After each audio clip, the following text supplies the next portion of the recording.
Eh, Mungkin kita sama-sama menyikapi persoalan berpolitikan buruh di tanah air. Sebenarnya kalau udah namanya buruh sebenarnya sudah berpolitik gitu. Ya, sudah berpolitik teman-teman sekalian. Tapi persoalannya yang sedang kita hadapi sekarang ini mungkin juga sebelum pemilu yang kemarin pun juga persoalan banyak yang kita hadapi tentang masalah dunia tenaga kerjaan dan juga masalah peraturan perundang-undangan yang berkaitan dengan ketenaga kerjaan. Kalau kita menyikapi persoalan politik saat ini, sudah ada, kita punya tempat sebenarnya, Partai Buruh namanya. Tapi persoalan lagi Partai Buruh ini hanya sekelompok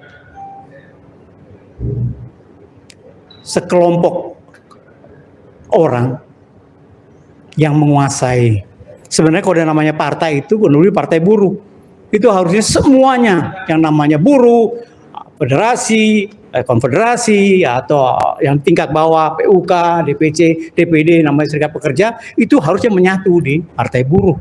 Kalau memang Partai Buruh ini mau partainya menjadi besar, dan juga para calon-calon yang akan masuk dalam kancah perpolitikan, baik itu di tingkat 2, tingkat 1 maupun di nasional, DPR RI. Saya pikir teman-teman di bawah ini sudah akan punya orang-orang yang akan mereka pilih. Tapi karena persoalannya, kita bacalah peta dari serikat pekerja, serikat buruh yang ada di Indonesia ini, dari dulu memang tidak pernah bersatu. Jadi masing-masing egonya ini lebih ditonjolkan. Kesombongan bahwa dia lebih besar, dia lebih baik, karena dia ada kedekatan ini. Sebenarnya buruh itu harusnya mempunyai idealis bahwa dia harus berdiri di kakinya sendiri. Ya, harus mandiri. Gitu.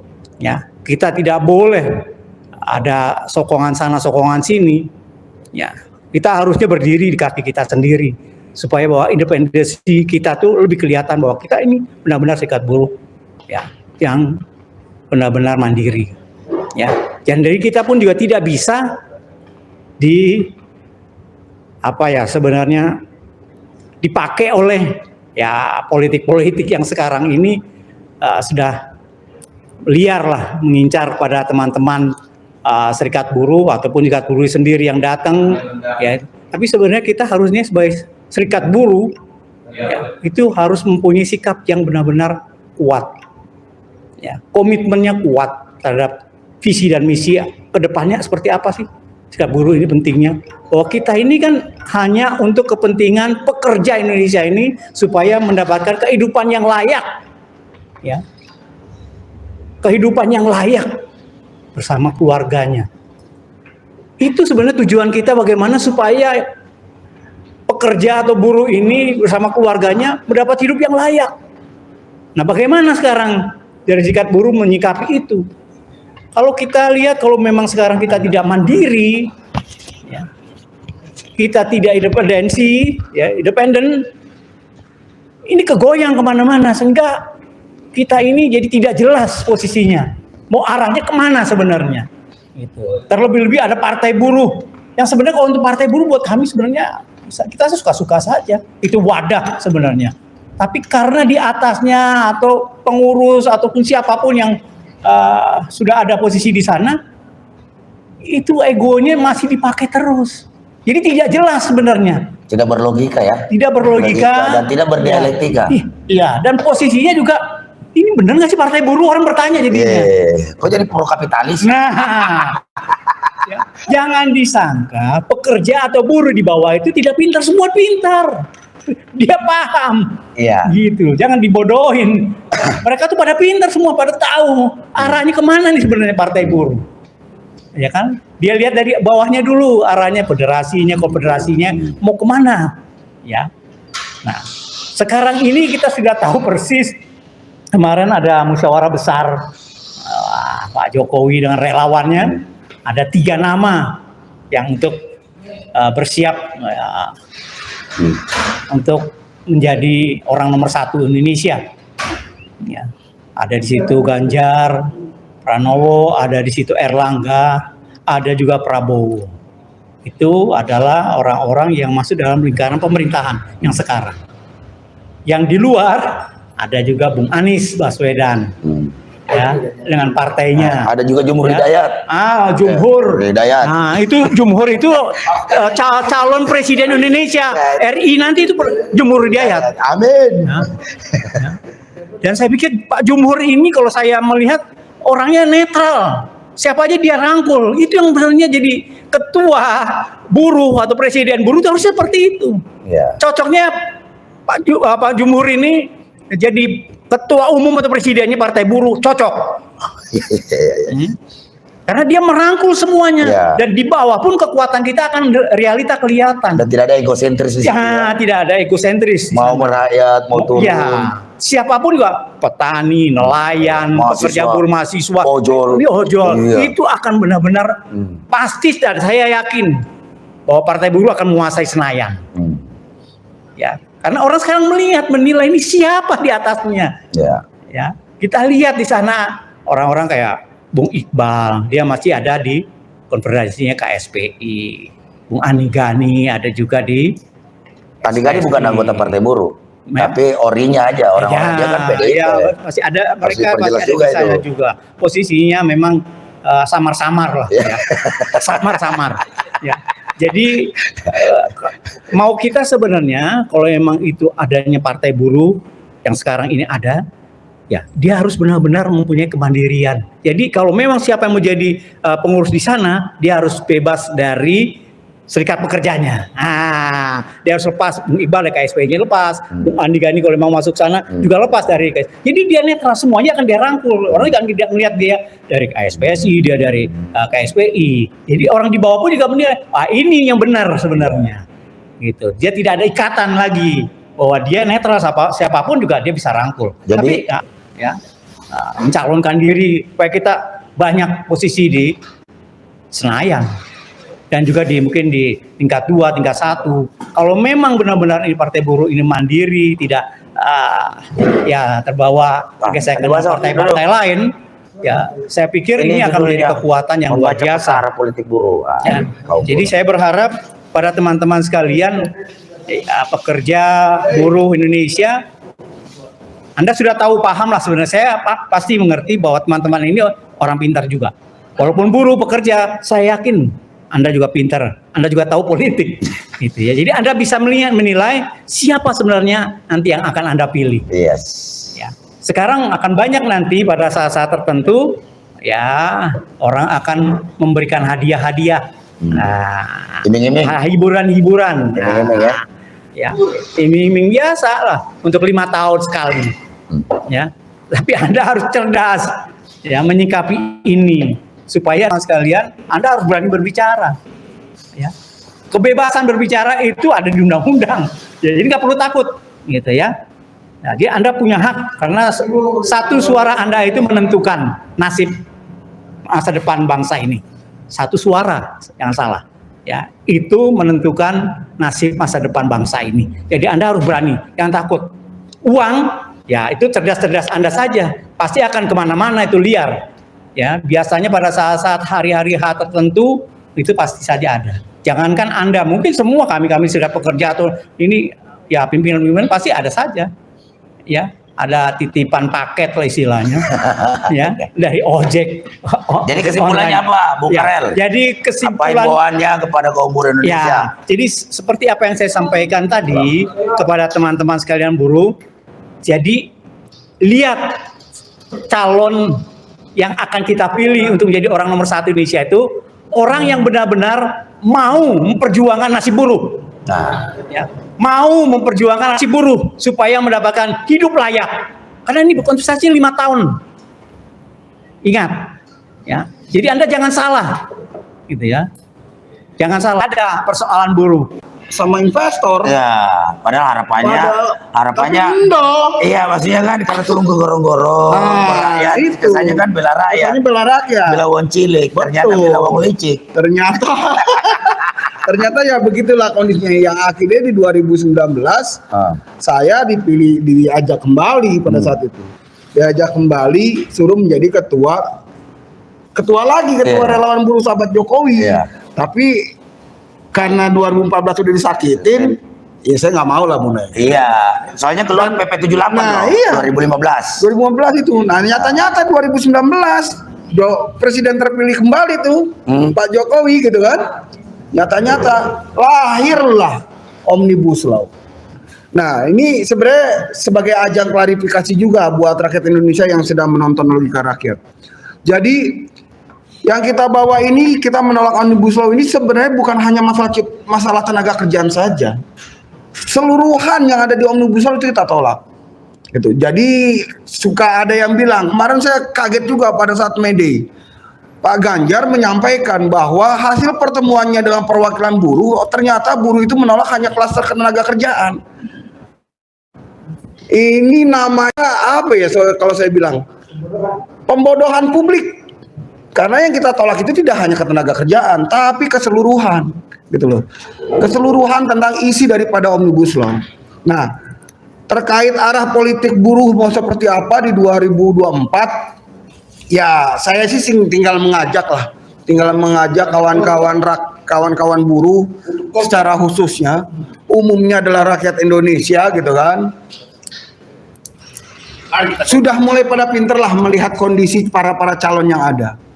Calon-calon yang ada ini semuanya bisa dibilang yang diusung gitu kan, yang sudah tampil, ada beberapa yang pendukung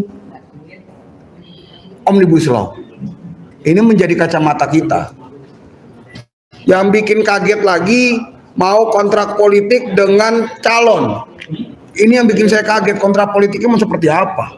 Kalau misalnya kontrak politik calon sepakat nih gitu kan, oke, setelah saya mau cabut Omnibus Law. Tapi kenyataannya dia yang bikin. Kalau kenyataannya nggak dicabut tuh gimana itu? Iya. Bagaimana pertanggungjawab moral? Pertanggungjawabannya moral gitu kan? Iya kan? Ya. Berjanji. Apakah tuh mau ngelengserin ke presiden kan gitu? Karena politikus sekarang kita itu falsafahnya begini, ya kan?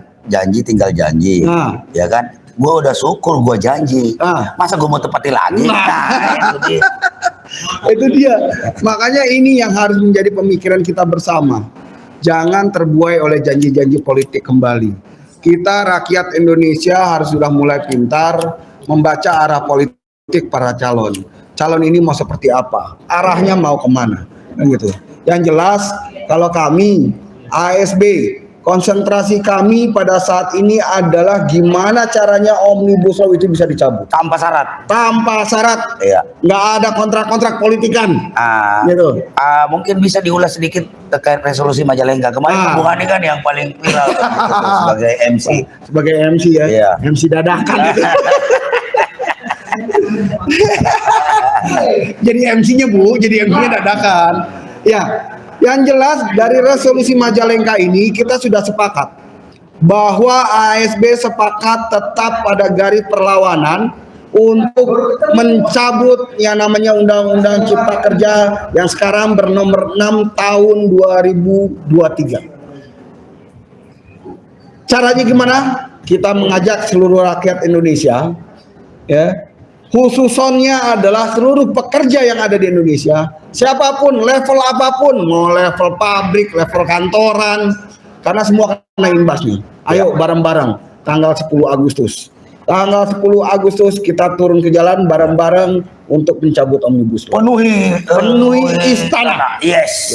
Bundaran Raya harus berduk itu lagi tuh barang. Kalau perlu kita diriin lagi tuh di situ tuh dari tenda-tenda perjuangan. Tenda-tenda perjuangan tuh. Kan gitu. Itu sih. Ya. Jadi arah politiknya yang jelas, kita berharap kawan-kawan buruh bisa membaca ajakan para pimpinan-pimpinannya, jangan ditelan mentah-mentah. Ya. Baca dulu pimpinannya arahnya mau kemana, apa yang sudah didapat oleh pimpinannya, jangan sampai jadi kardus Indomie lagi tuh. Iya. Kan gitu. Kan kardus Indomie lagi jadinya itu. Korban PHP. Korban PHP. Itu kan gak enak kalau dibilang korban politik Bu Andi. Jadi gitu ya. Iya. Jadi gitu sih. Kalau dari curhat masa lalu pun yang sudah dibohongin. Aduh, ya Allah. Jadi Yang jelas sesuai sebagaimana sudah disepakati di aliansi aksi Sejuta Buruh dan kita masih konsisten di sana, ya kan? Dan saya sebagai pimpinan dari Moderasi SB Transportasi Nasional itu sudah secara terus menerus menyampaikan kita menunggu keputusan dari aliansi aksi Sejuta Buruh, karena aliansi aksi Sejuta Buruh menekankan pada platform perjuangan terkait penolak kalau memang ada pendapat golput juga itu biasa, itu pilihan politik. Silakan disampaikan aja kalau memang ada seperti itu. Jadi kan ini kan wacana, dinamika berpikir politik kaum buruh yang cerdas, berani dan militan. Jadi sah-sah saja. Silakan aja ngomong terbuka, nggak usah takut-takut. Memang ada. Tadi saya harus ada platform kita itu adalah siapa yang atau capres mana yang memang bisa atau mau mencabut Omnibus Law, maka itu pasti kita akan dukung. Ya, itu. Kalau tidak ada yang mau, berarti kalau nggak ada yang mau ya sudah. Berarti pemerintah dalam hal ini memberikan teladan bagi kita untuk lahirnya golput. Karena apa? Karena tidak ada pilihan lain. Yes. Dan kita juga sudah sering sampaikan bahwa ya itu adalah hak politik kalaupun itu golput, ya kan? Dan wajib dihormati karena memang undang-undang juga menyatakan seperti itu. Walaupun mungkin kata orang rugi, ya tidak rugi bagi kita. Ya kalau memang ada dari capres yang berani menyatakan siap untuk mencabut undang-undang Omnibus Law, waduh, saya pikir kita kalangan buruh, kaum buruh Indonesia ya, baik dari sektor pabrik, industri garment sampai ke pelabuhan, saya yakin-yakinnya siap untuk mensukseskan dan menjadikan capres tersebut menjadi presiden yang konkret untuk periode berikutnya. Tapi kalau memang tidak ada ya mau bagaimana? Jangan sampai nanti seperti kemarin kejadian ada drama partai buruh mendukung capres yang memang partai capres tersebut termasuk tugas partai, gitulah. Termasuk yang terlibat aktif dalam bahkan dia salah satu biang kerok pada kira-kira seperti itu. Dan kita juga sudah tekankan untuk tidak memilih 7 parpol yang cawe-cawe mengkhianati rakyat, karena percuma juga kita memilih dari salah satu sekian parpol tersebut ditambah partai buruh kalau memang tidak bisa memberikan kepastian terkait pencabutan Omnibus Law. Saya pikir itu aja dari kita lah. Terima kasih. Baik, saya apresiasi dulu upaya dari ASB ini menyatukan gerakan serikat buruh di Indonesia. Karena jujur saya bilang, kita berharap benar kecerdasan kaum buruh ini ditunjukkan pada pemilu 2024 besok.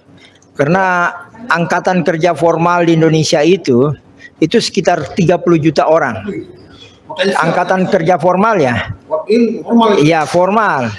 Belum informal. Informal itu jauh lebih besar dari itu. Nah, 30 juta penduduk Indonesia ini kalau betul-betul cerdas, mampu menyatukan langkah, kita bisa menentukan arah pemerintahan ke depan. Sangat menentukan arah pemerintahan ke depan. Nah, kalau saya melihat begini, kita ini buruh kadang tidak sadar apa yang dialami sekarang itu akibat kita memberikan dukungan pada pihak-pihak yang justru menyengsarakan buruh. Nah, ini yang mesti ada proses pencerdasan buruh. Iya. Ambil contoh, dulu kita memprotes Undang-Undang 13 tahun 2003. Sebetulnya kita belajar dari kasus 2003, tidak perlu terulang pada 2014. Dan kembali lagi kita di 2022 ini disajikan lagi produk undang-undang yang justru lebih mendegradasi posisi buruh. Yang dari 2013 sudah diturunkan, sekarang 2022 lebih diturunkan lagi. Nah, dan lucunya partai yang memberikan yang melakukan upaya penurunan dasar hak-hak buruh itu masih didukung lagi oleh buruh. Nah, ini saya rasa mudah-mudahan dan sangat berharap ya. Sangat unlogik itu. Sangat tidak. Jangan sampai kita masuk dalam kategori keledai. Jangan sampai terprosok 2 kali di satu lubang yang sama. Dan saya berharap buruh mulai sudah waktunya sadar bahwa kita jangan lagi diperdaya oleh slogan-slogan politik, partai wong cilik, partai apa. Saya rasa tidak ada chemistry kata-kata dari chemistry perjuangan. Perjuangan ini is perjuangan. Dia boleh berpakaian parlemen, dia bisa berpakaian gagah, tapi kalau dia berpikir untuk rakyat, saya yakin juga untuk kepentingan rakyat. Jadi ASB ini sudah menginisiasi, mensponsori awal gerakan buruh, menyatukan gerakan buruh. Gerakan cerdas berpolitik kaum buruh. Ya, gerakan cerdas kaum politik buruh, dan ini mesti terus dipelihara.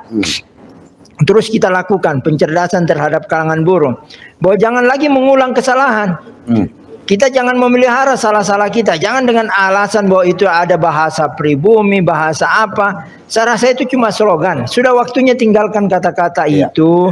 Sudah tinggalkan semua itu. Kita ingin duduk sebagai buruh dengan jumlah 27 juta angkatan Kalau formal. data BPJS itu 55. 50 ya. Catatan saya baca di jadi sekitar formal dan itu. informal 180 juta. Ya, angkatan informal jauh lebih besar. Ya. Kalau kita nggak usah dulu terjauh-jauh sampai informal, angkatan formal aja bisa kita satukan, itu sudah punya kekuatan yang sangat besar. Nah, ini yang betul-betul kita berharap gerakan buruh. Ayo kita, buruh waktunya cerdas. Saya yakin buruh jangan lagi dipengaruhi oleh image, gambaran budaya, gambaran apa. Anda adalah satu buruh yang menerima nasib yang sama. Sama-sama mengalami akibat dari regulasi yang ada. Betul. Tidak di Papua, tidak di Jawa, tidak di Sumatera, tidak di Sulawesi, tidak di Kalimantan. Semua kita mengalami hal yang sama dengan degradasi regulasi yang terus dilakukan oleh pemerintah. Jadi pemerintah ini betul-betul bisa memperdaya kita untuk hal-hal yang sebetulnya sudah waktunya kita buruh sadar, bangkit bahwa kita punya hak dalam memperjuangkan gerakan serikat buruh. Ayo buruh, bangkit, semangat, hidup buruh. Hidup buruh.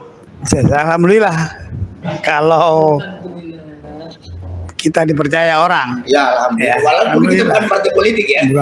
Saya bukan partai politik. Kita aliansi. Jadi berjuang itu kan kalau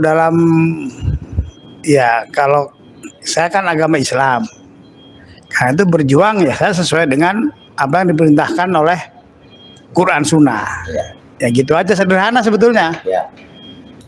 Jadi gini, ini acara apa ini? Acara ngomong-ngomong politik. Iya, live ini bebas. Oke. Jadi gini ya. Ya, orang sering berbicara tentang ada orang mencari kekuasaan jual-jual ayat. Gitu ya. Nah, ini harus kita lurusin. Ya. Orang itu ketika berpolitik, berkegiatan apapun, kalau itu orang Islam, itu pegangannya tuh Al-Quran dan Sunnah. Ya. Sehingga orang tersebut mempunyai akhlak yang mulia, akhlakul karimah. Nah, jadi dia berkegiatan itu kelakuannya semuanya berdasar itu bahasanya tuh apa namanya ya ini kalau bukan penceramah ya gini suka lupa ya kan, tapi saya ingat ayatnya itu. Jadi bahasanya ya kan Ailul ladzina yaktubuna kitaba biaidihim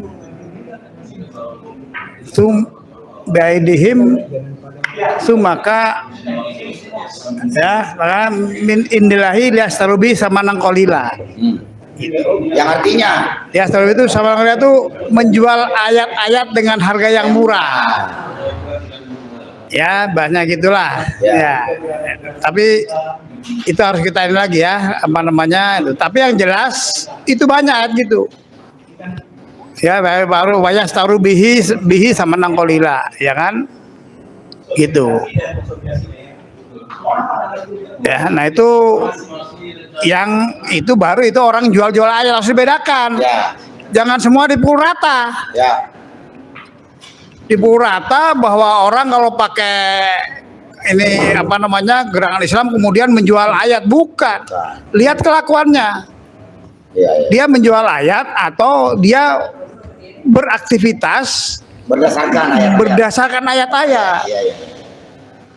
Jadi mau disuap uang, ingat, wah, gua masuk neraka nih, Iya. bisa masuk neraka, repot kita dibakar, gitu ya kan? Iya. Nah, gitu. Jadi ingat terus itu ya, itu dulu clear, supaya clear. Iya. Oke, ya kalau buruh, alhamdulillah kita dipercaya. Memang kita di serikat ini tugas utamanya ya berjuang untuk buruh, ya kan? Kemudian nanti ketika ada calon-calon presiden atau apapun, ya kita lihat, ya kita nggak bisa dilihat di apa namanya di etalase itu sini begini susah. Ya kita lihat ketika bertemu baru ketahuan, ya kan? Nah, sementara ini kan kita masih apa namanya, masih lihat situasi lah. Iya. Nah, karena kita masih ini kan, kita kan masih mau demo lagi kan? Ya, demo terus kita mah. Ya, kita tanggal 10 Agustus kita mau Puncak, 23 besok juga. unras, ya, itu besar-besaran. Ya. Ya, jadi sekali lagi gini, sampai ada keadilan atau Omnibus Law ini sampai dicabut atau ada keadilan baru Kita berarti berhenti unras. Ya kira-kira gitu. Jadi saya lagi memang gini. Nah, menurut nih analisis Mas Arief nih, arah peta politik buruh ini kemana nih dalam memilah-milah capres-capres atau partai politik menyongsong pemilu, ya kan? Jadi gini ya, kepada kan sekarang ini Ya. politik ini bagi masyarakat Ya, itu barang yang jahat. ya. Karena memang hasil dari politik ini jahat, Melahirkan penjahat, melahirkan penjahat, jahat konstitusional. melahirkan korupsi, melahirkan koruptor, Iya, iya, iya. melahirkan maling-maling, Iya, ya, ya. ya kan? Itu melahirkan pengusaha-pengusaha hitam. Ya, Pengusaha yang bagus ya banyak. ya. Itu hasil dari politik itu yang saat ini sehingga lebih jelek. Nah itu, tapi kita juga jangan berarti kita juga tidak bersikap. melihat, tidak bersikap. Ya kita harus cerdas lah dalam ini menganalisa. Jadi sekali lagi itu yang utamanya dulu, ya kan? Nah kalau teman-teman percaya, ya mari kita apa namanya dukung gerakan-gerakan kita yang memang kita ini tidak ada tendensi apa-apa. Ya.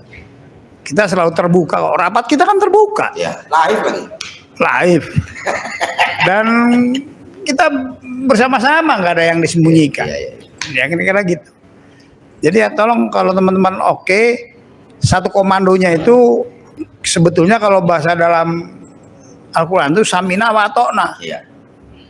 Kalau Anda nggak bisa membaca sendiri, ya ini buruh nih ya, kalau Anda nggak bisa membaca sendiri si A ini siapa, si B ini siapa, si C ini siapa, bagaimana track recordnya, bagaimana keilmuannya, bagaimana kesolehannya, bagaimana semuanya itu, kalau nggak bisa baca itu nanya. Ya. Nanya pun jangan orang sembarangan. Ya. Nanya sama ada yang ini. Ya ada, kalau dalam ini kan dalam misalnya ada juga ulama su ada. Itu ulama yang menjual ayat dengan harga yang murah. Iya. Lalu mana namanya? Ulama su. Ulama masuk. Nah, ada ulama yang memang benar-benar gitu. Gitu. Nah, tanya itu. Jadi nanya juga tidak boleh sembarangan. Iya.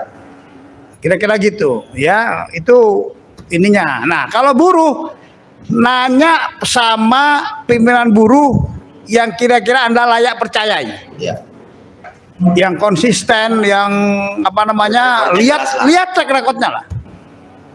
Gitu ya. Nah, makanya memang baiknya buruh ini berorganisasi. Ya, berorganisasi sehingga dia tidak perlu baca. Yang kalau baca sendiri susah. Ya kan akhirnya ada uang kasih 100.000, 50.000, wah mana yang gede itu yang dipilih.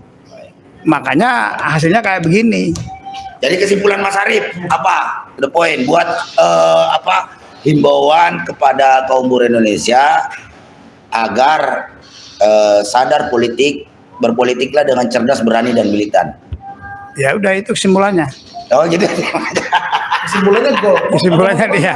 Iya. Jadi kesimpulannya ya begini, nanti kita pelajari dulu kan. Iya. Ya kan? Nggak bisa kita sekarang kemudian golput atau nggak Oh, iya, bisa. jangan. Politik itu Harus bersikap. harus ya itulah namanya membaca. Ya. Kalau bahasanya ikro, Ya. baca. Baca tuh banyak. Ya. Ya, nanti kita baca dulu. Yes. Bayar kondisinya. Ya kan?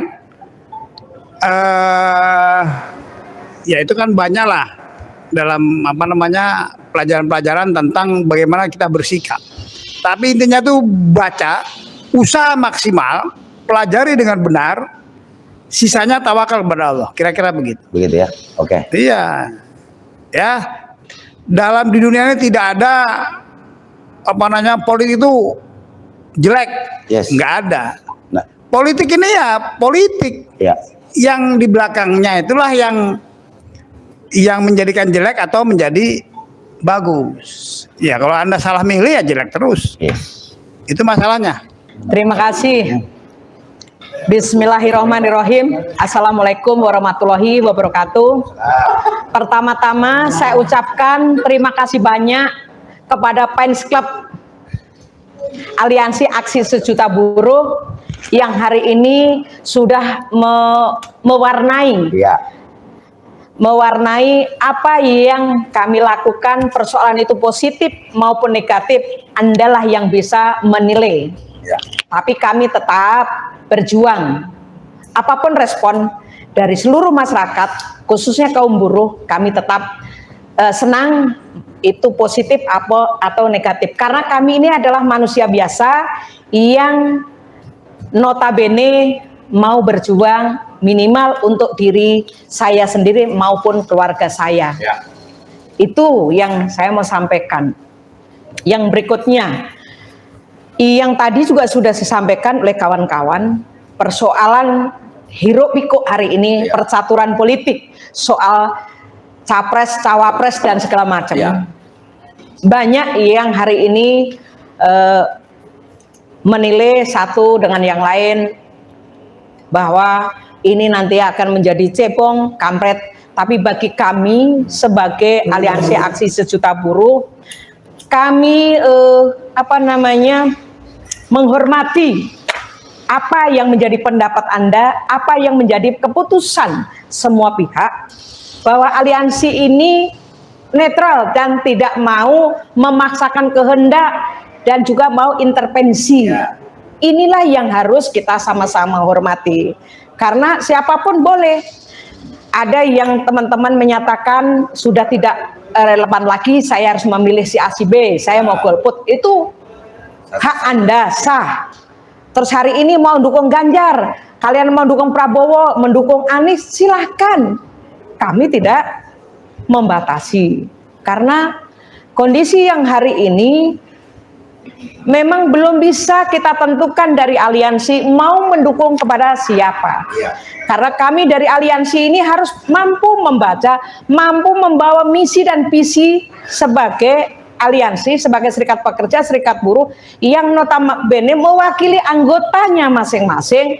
Kita juga harus mengapresiasi apa yang menjadi pilihan masing-masing. Tapi ada hal yang nantinya memang yang kita ambil keputusan bersama, persoalan itu untung dan rugi, itu kita sama-sama memutuskan siapa yang dari yang terjelek sampai sedikit yang lebih baik. Tidak ada yang semua yang sempurna, tapi ini perlu menjadi catatan kita, menjadi pilihan. Tetap kita harus memutuskan.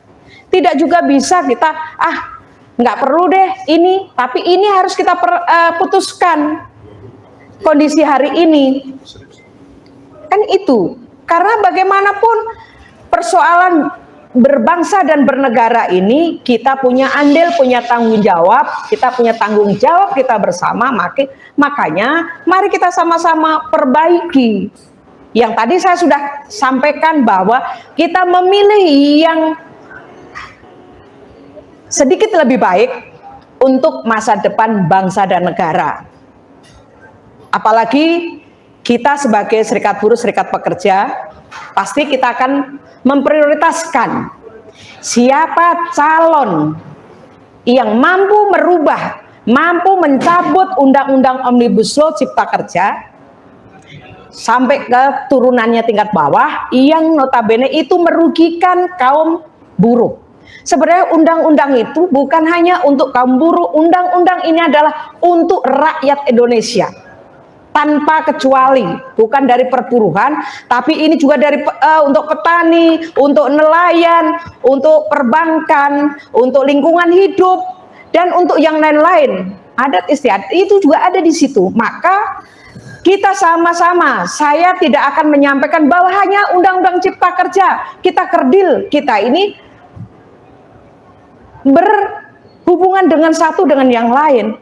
Kalau kita kerja berhubungan dengan tenaga kerja, kalau di rumah kita berhubungan dengan masyarakat luas. Maka di sini saya mau sampaikan kepada seluruh rakyat Indonesia, khususnya kaum buruh.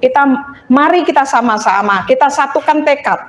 Kita membuat persatuan untuk melawan ketidakadilan yang hari ini sedang melanda khususnya kaum buruh. Dengan undang-undang Omnibus Law Cipta Kerja, banyak yang menjadi korban PHK, korban PHP, korban mereka kontrak kerja 3 bulan sekali. Bahkan staycation juga gitu. Akhirnya perempuan menjadi objek staycation dan yang lain-lain. Inilah yang marak. Sebenarnya persoalan korban ini emang sejak lama. Selain korban itu juga bagaimana pencari kerja atau mau menambah kontrak seperti perpanjang itu harus membayar. Ini bukan rahasia umum, tapi kondisi yang terjadi hari ini. Maka saya meminta kepada pemerintah Indonesia, yaitu khususnya Bapak Joko Widodo sebagai Presiden Republik Indonesia dan Menteri Tenaga Kerja dan yang lain-lain, cepat tanggap, segera sidak sampai ke tingkat bawah. Persoalan staycation ini bukan hanya sekedar omong kosong, tapi ini terjadi hanya karena persoalan kenapa buruh perempuan atau kaum perempuan ini tidak mau melaporkan, karena tadi menyangkut pribadinya, menyangkut kehormatan dia sendiri.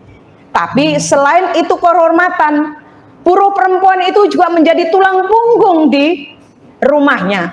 Maka apapun itu yang terjadi, itulah dilakukan demi sejengkal perut mereka. Ini yang menjadi persoalan. Jangan ini dianggap dia juga nikmati. Jangan itu katakan kaum laki-laki.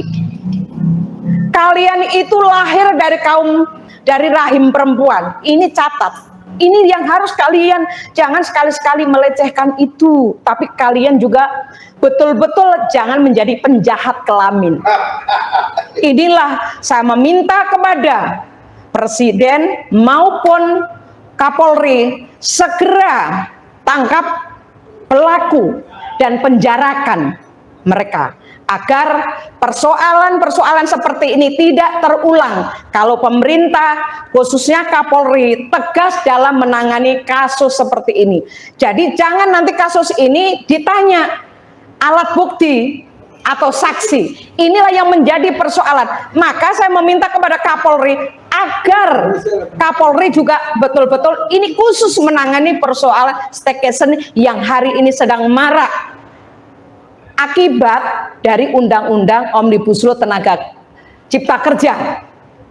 Ini yang harusnya anggota DPR, legislatif, yudikatif, dan yang lain-lain ini segera bergandengan tangan, segera tangani, segera turun ke lapangan agar ini tidak terjadi.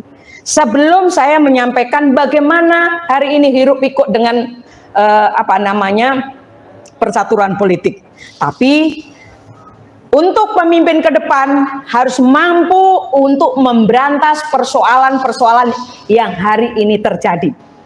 Selain tadi mencabut Undang-Undang Nomor 6 Tahun 2023, tapi harusnya pemerintah segera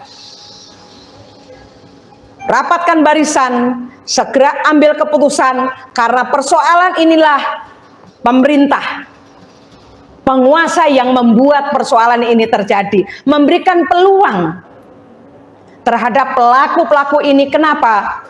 Mereka menjamur di mana-mana, kontrak kerja 3 bulan. Kalau tidak mau mengikuti atasannya, mereka langsung diputus. Dan ini terjadi di Kuningan, terjadi di mana-mana. Saya tidak akan sebutkan di mana, tapi hampir seluruh pelosok ini terjadi. Kenapa hari ini saya sampaikan bahwa aliansi ini juga teman-teman buruh yang tergabung di padat karya ekspor impor di tanggal 23 Mei, mari kita geruduk sehari saja berkantor di Kementerian Tenaga Kerja. Maka setiap ada persoalan, jangan datang di kantor Serikat Buruh, tapi datanglah menemui kami di Kemenaker. Karena tanggal 23 Mei kami buka kantor dari jam 10 sampai selesai. Disitulah pengaduan-pengaduan kami akan terima di tempat itu. Maka saya meminta kepada Menteri Tenaga Kerja, yaitu Ibu Fauziah, segeralah cabut Permenaker nomor 5 tahun 23. Inilah yang menjadi sumber, menjadi malapetaka, dan Kementerian Tenaga Kerja ini memberikan karpet merah terhadap pengusaha ekspor impor. Selain buruh dipotong upahnya 25%, juga pengusahanya diberikan kemudahan untuk tidak membayar pajak. Inilah yang tidak adil. Maka tolong jangan katakan bahwa Permenaker itu hanya untuk 6 bulan. Apakah itu betul janjimu?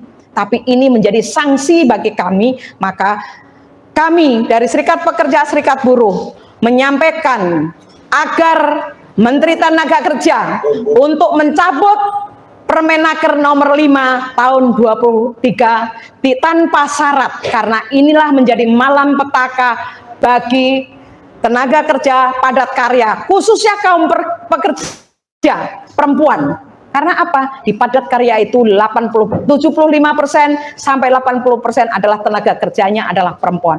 Ini yang perlu saya sampaikan. Saya meminta kepada seluruh masyarakat, khususnya buruh, mari kita datang geruduk kantor Kemenaker di tanggal 23 Mei jam 10. Saya tunggu di sana dan kami berkantor di sana. Saya rasa itu aja. Terima kasih. Wassalamualaikum warahmatullahi wabarakatuh. Hidup buruh. Hidup buruh. Itu tadi pernyataan-pernyataan, pendapat-pendapat daripada para aktivis dan pimpinan-pimpinan buruh di Aliansi Aksis Juta Buruh, yang tentu saja sampai hari ini insya Allah masih tetap amanah dan istiqomah mengemban amanah-amanah organisasi masing-masing, yaitu tetap konsisten dan komitmen mencabut Undang-Undang Cipta Kerja nomor 6 tahun 2023. Dan tentu saja tadi juga terkait masalah membaca peta politik kaum buruh Indonesia, bahwa memang di kalangan buruh ini ada beberapa pendapat, termasuk tadi mungkin ada yang memilih Ganjar, ada yang memilih Prabowo, ada yang memilih Anies, ada juga yang golput. Namun apapun sikap politik dari kawan-kawan, dalam hal ini Aliansi Aksis Juta Buruh sesuai dengan resolusi Majalengkanya, secara aliansi kita tidak dapat menentukan sikap politik untuk mendukung capres atau cawapres manapun, juga tidak mendukung partai politik manapun. Adapun sikap-sikap politik yang diambil oleh elemen-elemen yang tergabung dalam Aliansi Aksis Juta Buruh ini diserahkan kepada federasi ataupun konfederasi masing-masing, karena otomatis kita menghargai perbedaan pendapat masing-masing daripada aliansi ini. Tapi yang intinya satu aja, dalam sebuah kesepahaman di Aliansi Aksis Juta Buruh ini, bahwa tidak akan pernah mau memilih capres atau cawapres yang pro kepada undang-undang Omnibus Law. Apalagi kan sudah ada track record yang seperti kita lihat, apakah partainya terlibat ataukah misalnya dia waktu menjadi pejabat, sejauh mana sepak terjangnya melakukan perlawanan terhadap undang-undang Omnibus Law, bukan malah memilih orang-orang yang jelas-jelas terlibat bahkan menjadi biang kerok lahirnya undang-undang Omnibus Law ini. Ini tentu saja menentang logika berpikir kita sebagai kaum buruh, ya kan? Juga tentu saja akan diketawai oleh anggota-anggota kita di grassroots, ya kan? Apalagi bagi para Anda bisa saja tertawa terbahak-bahak di kemudian hari karena tentu saja berdasarkan jejak digital yang ada. Ini kita tidak bisa bohong hari ini kepada rakyat Indonesia, khususnya kaum buruh yang cerdas, berani, militan, yang terus mencermati gerakan-gerakan perlawanan kaum buruh di tingkat nasional melalui media-media sosial. Jadi kita bersyukur bahwa dengan adanya media sosial juga ini mampu ikut serta mencerdaskan kaum buruh dalam mengambil sikap politik. Karena kita harus, kaum buruh Indonesia harus mengambil sikap politik. Kenapa? Karena politik ini sangat mempengaruhi kebijakan, ekonomi, dan hukum.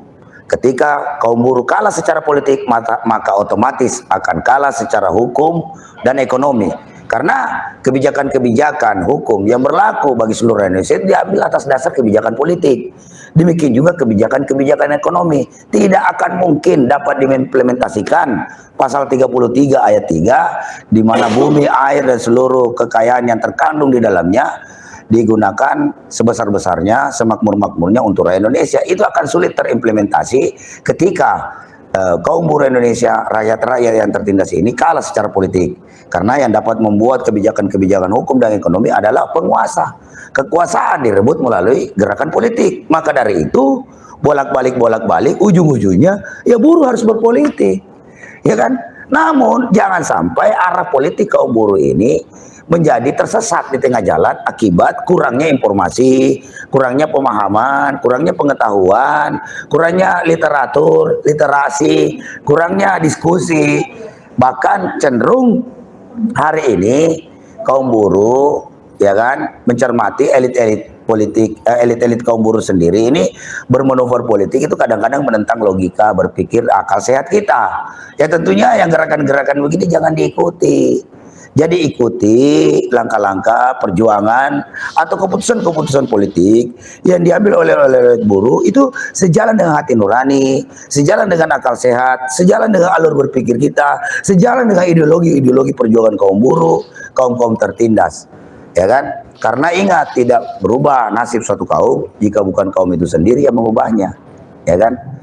Nah, ini jadi salah satu, saya juga sepakat lah, walaupun itu menjadi semacam istilah baru ya, perjuangan kaum buruh yang selemah-lemahnya iman katanya di belakang TPS, ya kan? Ya sudahlah, itu kan pendapat Anda dan mungkin itulah, disitulah karena mungkin saya bisa memahami kondisi-kondisi perangkat yang ada di bawah, tingkat PUK, PPA, PK, apalagi ini PSP atau di tingkat basis, kepanjangan tangan serikat pekerja, serikat buruh di tingkat perusahaan, karena takut mendapatkan intimidasi dari perangkat yang lebih di atas, ya kan? Tapi insya Allah lah kalau di ASB itu tidak ada, hak politik itu hak asasi setiap warga negara yang harus dihormati dan dihargai. Tidak perlu kita mobilisasi, bahkan kita mobilisasi kecerdasan politik kaum buruh ini dengan akal sehat, ya kan, dengan logika yang cerdas, dengan logika-logika yang masuk di akal, sejalan dengan hati nurani, sehingga ya kan antara perkataan dengan perbuatan itu sama. Jadi kita mendudukan persoalan kebenaran ini, yaitu apalagi ini antara pernyataan dengan kenyataan itu sama.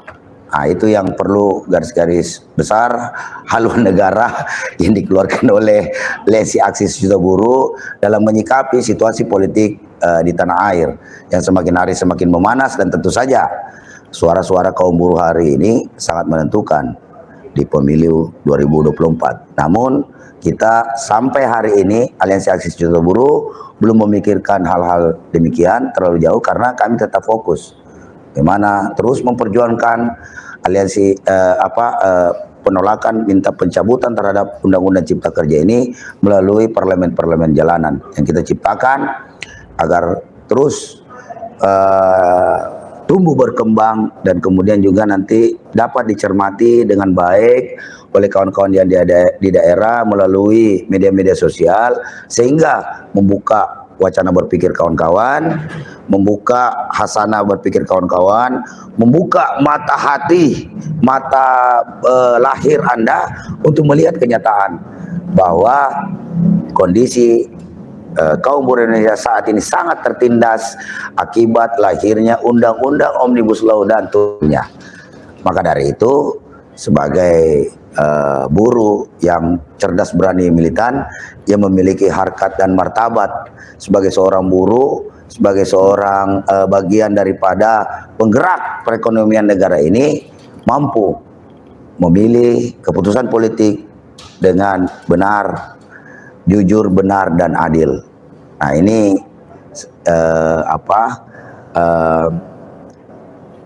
tentu saja dilandasi dengan fakta-fakta dan data-data juga kenyataan yang kawan-kawan alami. Saya juga banyak mendengarkan jeritan hati kaum buruh betapa mereka sangat membenci undang-undang Omnibus Law ini, sehingga mereka berkomitmen tidak pernah akan memberikan ruang politik kepada penguasa ataupun pihak-pihak yang terus mendukung, baik terang-terangan ataupun terselubung, atau misalnya bermuka dua, ya kan, di depan buruh dia menyatakan tolak undang-undang Omnibus Law, di belakang ternyata mengamini lahirnya undang-undang Omnibus Law Cipta Kerja ini.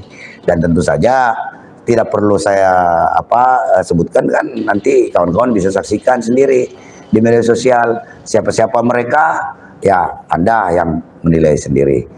Mungkin itu saja dulu, apalagi ini live streaming dari Markas Aliansi Akses Juta Buruh di Cilandak. Semoga tayangan ini bermanfaat untuk melahirkan buruh-buruh yang cerdas, berani, dan militan. Demikian, sampai bertemu lagi. Insya Allah nanti kita akan sampaikan lagi perkembangan lebih lanjut terkait pergerakan kaum buruh Indonesia. Satu lagi lupa, mohon kawan-kawan jangan lupa, tanggal 23 Mei kami DPP PPMI juga DPP KBMI sementara berkantor 1 hari full di Gatot Subroto. Jadi kantor Kementerian Tenaga Kerja akan menjadi kantor bersama dulu hari itu, mulai dari jam 10 sampai selesai. Jadi kalau nggak usah ke sekre lah atau ke markas, karena nggak ada orang di sana, ya kan? Kami ada di kantor Kemenaker Republik Indonesia untuk menuntut kepada Kemenaker segera mencabut Permenaker nomor 5, juga terkait masalah apalagi ini penuntasan kasus staycation, juga solidaritas, juga penuntasan kasus kawan-kawan yang di Morowali yang masih ditahan oleh pihak kepolisian, mohon dibebaskan, dan juga tetap yaitu cabut undang-undang Omnibus Law tanpa syarat. Mungkin itu saja dari saya. Billahi taufiq wal hidayah. Wassalamualaikum warahmatullahi wabarakatuh. Hidup buruh, hidup buruh, hidup buruh yang melawan.